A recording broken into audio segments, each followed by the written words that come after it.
Hi developers, welcome to programming path. मैं हूं शुभम वर्मा और आज हम एक और इम्पोर्टेंट इंटरव्यू क्वेश्चन को देखने वाले हैं जो कि है सोप एपीआई। तो ये सोप एपीआई क्या होता है, ये हम लोग आज देखने वाले हैं। ठीक है, तो आइए देखते हैं।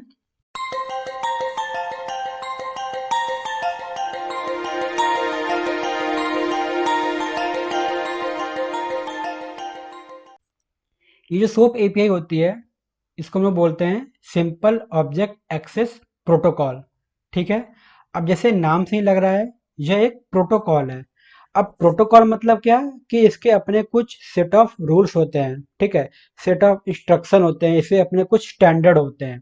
ठीक, और ये जो सोप एपीआई है, इसको वेब कम्युनिकेशन प्रोटोकॉल है। मतलब कि ये एक तरीके से प्रोटोकॉल ही होता है जिसका यूज किया जाता है वेबसाइट, मतलब कि जो भी हमारा वेब सर्विस होता है उसको उसमें कम्युनिकेट करने के लिए या फिर उसमें कम्युनिकेशन करने के लिए हम लोग सोप एपीआई का यूज करते हैं।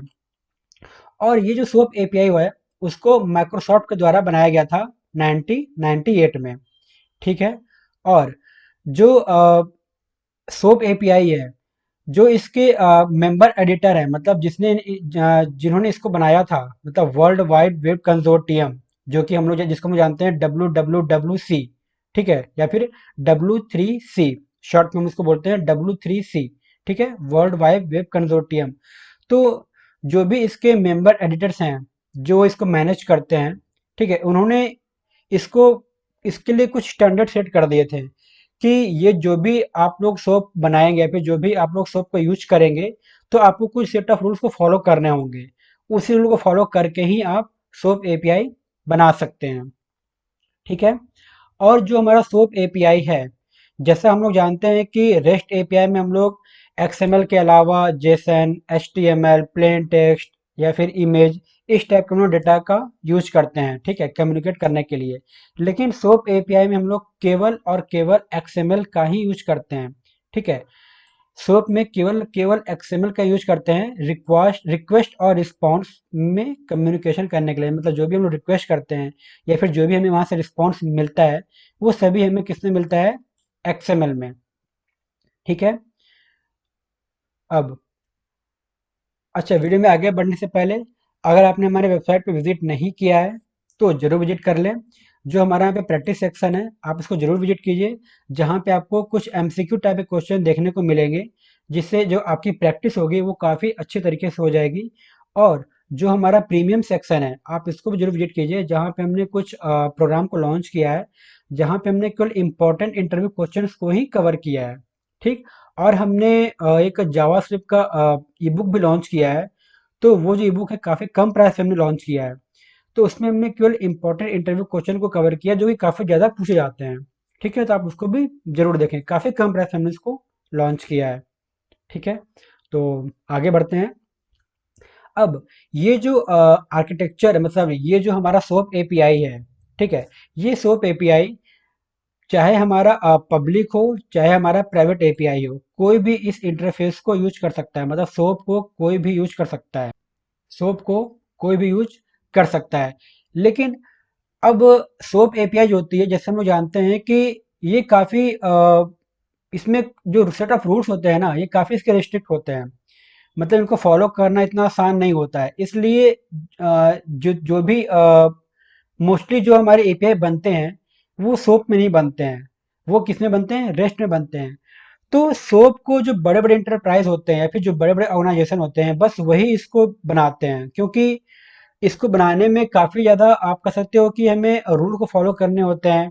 काफ़ी ज़्यादा हमें टाइम कंज्यूमिंग, मतलब टाइम ज़्यादा हमें यहाँ पे अपना स्पेंड करना होता है इस चीज़ को डेवलप करने के लिए। तो इसी वजह से जो बड़े बड़े इंटरप्राइज होते हैं या फिर जो बड़े बड़े ऑर्गेनाइजेशंस होते हैं, वही सोप एपीआई को यूज करते हैं या फिर वही सोप एपीआई पे वर्क करते हैं। ठीक है, तो ये कुछ मतलब आप कह सकते हो कि सोप एपीआई में इसके सेट ऑफ रूल्स आप कह सकते हो या फिर जो भी होते हैं प्रॉपर्टीज की, ये कुछ है। मतलब यहाँ पे रेस्ट एपीआई की तरह ज़्यादा कुछ बताने के लिए है नहीं।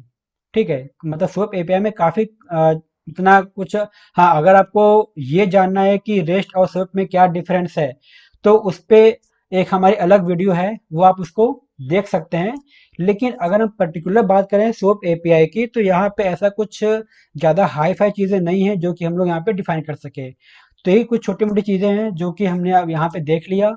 और अगर बात करें कंपेयर करें रेस्ट एपीआई से, तो जैसा हम लोग जानते हैं कि रेस्ट एपीआई में हम लोग मल्टीपल डेटा फॉर्मेट से कम्युनिकेट कर सकते हैं, लेकिन सोप एपीआई में हम लोग केवल एक्सएमएल डेटा फॉर्मेट का ही यूज करते हैं कम्युनिकेशन के लिए।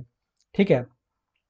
और इनके जैसे हम लोग जानते हैं कि सोप एपीआई का अपना स्टैंडर्ड होता है, जिस स्टैंडर्ड को हम लोग फॉलो करके ही हम लोग सोप एपीआई को यूज करते हैं।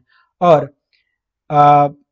Set of encoding rules and A conversation for providing procedure request and response, मतलब इसके अपने कुछ इनकोडिंग रूल होते हैं। मतलब जब भी हम लोग को सोप एपीआई बनाते हैं, तो हमें जो भी इनका रिक्वेस्ट और रिस्पॉन्स होता है, उसके हिसाब से हमें जो हमारा इनकोडिंग रूल होता है, जो मतलब जो भी इनके स्टैंडर्ड होते हैं, जो भी इनके गाइडलाइंस होते हैं, वो चीज़ हमें फॉलो करने होते हैं सोप एपीआई में।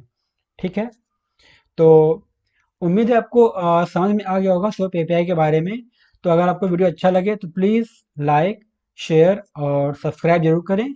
आपका वीडियो देखने के लिए बहुत बहुत धन्यवाद।